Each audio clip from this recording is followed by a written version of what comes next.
Aí Era um livrão que tinha só o título e um resumo, e aí ali... De cada trabalho aí você voltava... Solicitava o artigo. Se não estivesse a revista ali assinada dentro da biblioteca... Tinha que mandar vir. Tinha que mandar vir, 3 meses. Como era, doutor Lichique? Bom, você está me perguntando de como é que era o estudo ou como é que era o oráculo? Então, porque... Bom, primeiro sou obrigado a te dizer que cada residência tinha o seu oráculo. Hoje nós vivemos tempos mais saudáveis. Graças aos congressos, os simpósios, os encontros, a gente acaba conhecendo os oráculos dos diferentes serviços. Perfeito. Naquela época, era como um castelo feudal. Era o meu serviço, os meus residentes, as minhas verdades. Então, o oráculo era o oráculo do serviço onde eu fiz a minha residência. Uhum. Já no bairro vizinho, que tinha uma faculdade muito boa, com serviço também muito bom, tinha o oráculo de lá. E um oráculo não falava com o outro. Muito menos os seus servos, né? Porque você já pensou... Uma afronta. Uma afronta. Você poderia perder a cabeça, ser decapitado pelo seu oráculo, né? Residência. Primeiro, não havia um regramento como existe hoje em dia, até um pouco superprotetor, né? Mas não vou entrar nesses meandros, que o residente, quando dá um plantão, tem que ir para casa, não tinha nada disso. Você deu plantão à noite, você tem cirurgia no dia seguinte, né? Você tem que evoluir. Não, hoje em dia não. Você deu um plantão à noite, você é obrigado a ir para casa recuperar seu sangue. Isso não havia lá na época, né?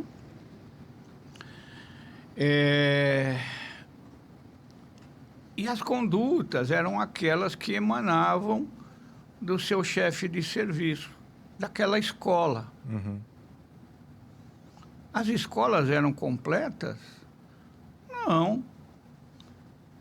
O nosso chefe de serviço era um grande cirurgião vascular para os ditames da época e como técnica microcirúrgica, tumores especiais, ele tinha uma maior experiência do que os demais.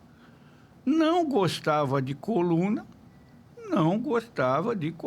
achava que coluna não era a neurocirurgia que ele imaginava, que coluna tinha que ser feita por ortopedistas de coluna. Você veja como a época era muito diferente. Uhum. Ele tinha uma experiência muito grande em neurocirurgia pediátrica, porque ele foi um dos introdutores, com muito brilhantismo. Não gostava de fazer cirurgia de carótida, ele achava que deveria ser o cirurgião vascular. E assim por diante. Não gostava de funcional, não fazia cirurgia das epilepsias, não fazia transfenoidal para hipófise, operava tudo por via transcraniana.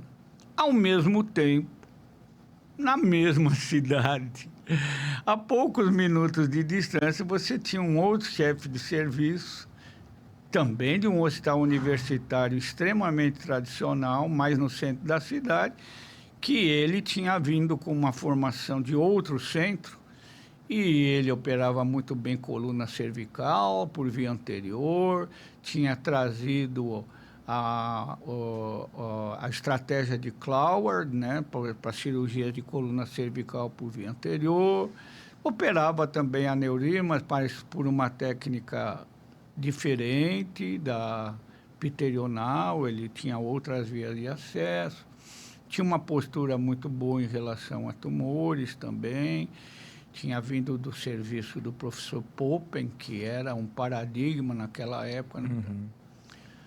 Não bastasse isso, num outro bairro, num outro serviço, tínhamos um outro neurocirurgião, de menos idade, mas já vetusto, que tinha visto a escola inglesa e a escola americana também fazia cirurgias da pineal, coisa que no serviço onde eu estava não fazia.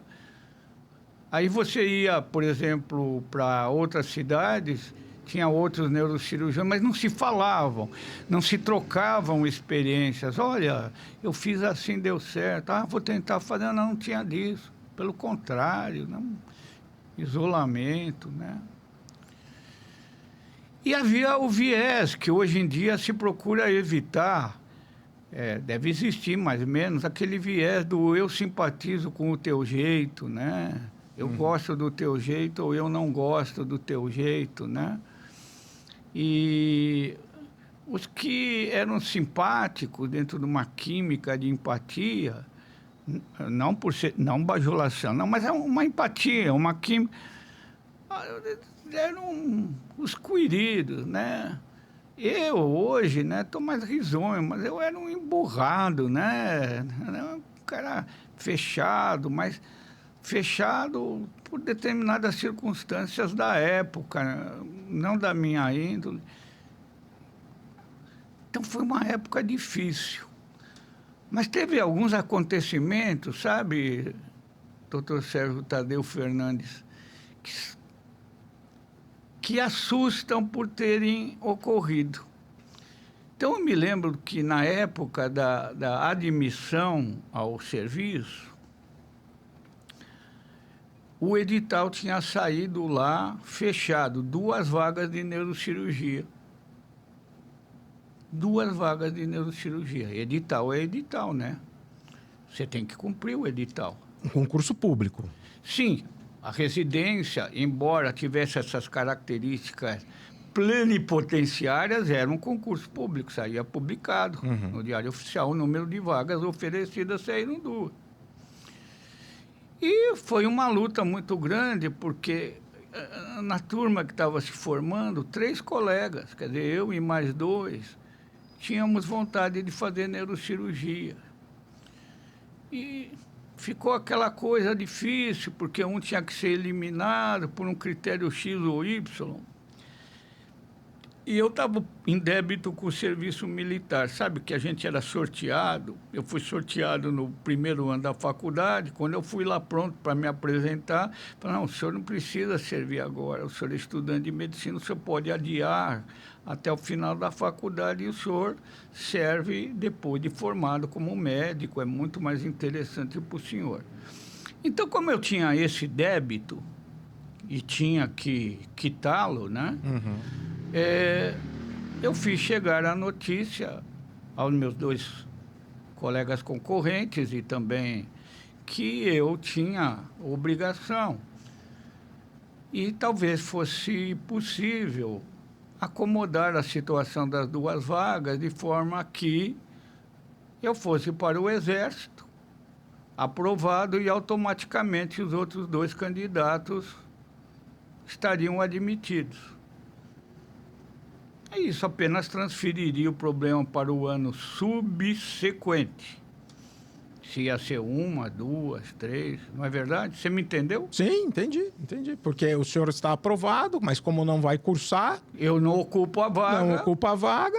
E entra, 2 colegas... Isso. Só que no ano seguinte, ao invés de 2 vagas, seria 1. Seria 1. Quer dizer... Depois eu posso te contar o que aconteceu no ano seguinte e no subsequente também, para mostrar como as coisas não são assim tão rígidas como nos editais, né? Certo. Bom, assim foi.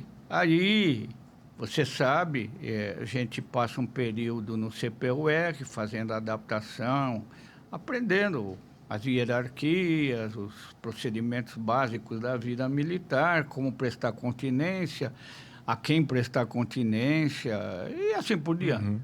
E nisso você fica lá uns 90 dias até ser designado para o local onde você vai ser o médico, né? Pois, em chegando no local onde eu ia ser o médico, o subcomandante chegou para mim e falou, olha... uma feliz coincidência que você seja lá do Hospital das Clínicas, porque teve aqui um cabo que teve um derrame e ele foi para o hospital do Exército, e do hospital do Exército, depois de exames, foi transferido para o HC, disse que ele tem que fazer uma cirurgia lá na neurocirurgia. Então, você vai visitá-lo. E se você vai visitá-lo, é uma ordem, né? Na hora eu já cocei o cabelo, né? Eu falei, puxa, agora eu vou ter que ir lá no ninho, né? Sei lá que ninho, certo? E vim, né? E por força das obrigações, tive que ir uniformizado, lógico, porque eu estava a serviço.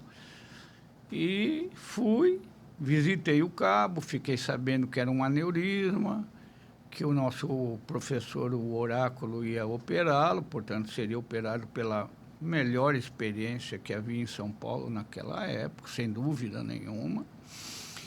E quando eu já estava me preparando para ir embora, encontrei com um dos colegas que tinha prestado aquele concurso, né? Uhum. E olha só, falei, oi, como vai? Tudo bem? Tal. Ele estava com aquela cara de pós-plantão, né? Aquela cara de garoto propaganda da cerveja, aquela cerveja Caracu, né? Não é verdade? E não, eu falei, aí ele reclamou que era muito serviço, né? Que tinha cirurgias do plantão, tinha as enfermarias, tinha as histórias, as admissões, etc. E, por exemplo, ele tinha andado plantão, mas ele só ia terminar as coisas dele lá para o fim da tarde, então ele iria descansar. Hoje é diferente, hoje você saiu do plantão, você vai para casa. É lei, é norma.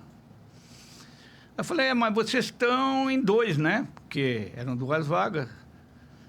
Aí ele, naquele jeito, né? Ele é muito engraçado, ele coçou a cabeça assim como eu estou fazendo. E falou, não, nós estamos em 3. Falei, ué, não foi uma briga geral que tinha que ser 2, porque não cabiam 3, porque era 2, porque era 2, porque era 2. Sabe o que é, Listic? Que teve não sei quem, filho de outrem, que ia fazer nos Estados Unidos, mas aí resolveu fazer aqui no Brasil, e aí ele está aí. Aí, muito bom, né? Quer dizer que eu quase morri de infarto ano passado, à toa, né? Porque, não é? Não é? O senhor tomou uma decisão, tá certo que tinha obrigação, né, Sim. do débito com o Exército, mas... Mas, por exemplo, se eram 3 vagas, entrava 3, eu ia embora, acomodava o outro, sem grandes novelas, não é verdade? Sim. Mas precisou. Agora, aí... Só num pano rápido, você me perguntou como é que era a residência. A residência tinha disso também, né? Tinha disso também. Aí, no ano seguinte, publicaram um edital para uma vaga só.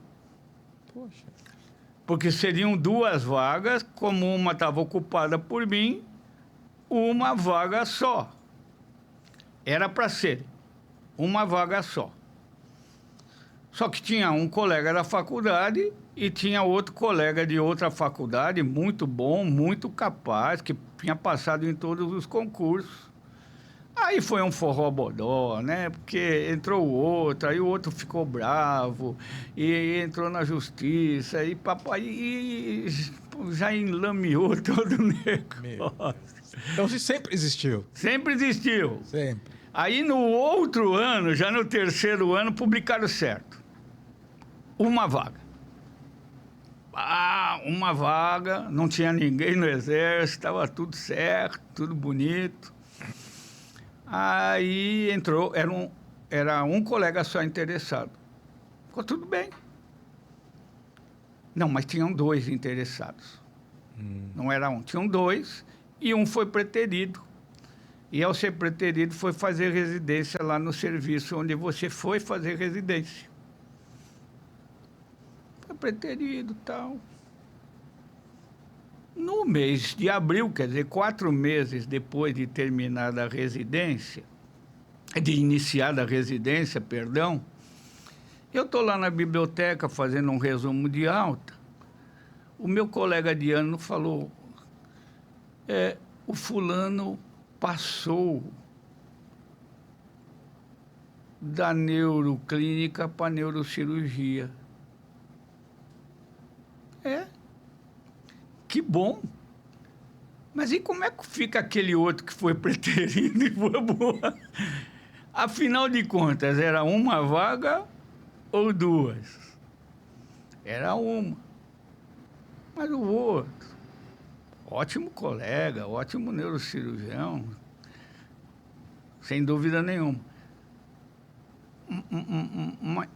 Mas ele tinha entrado na residência que ele tinha aplicado-se, né?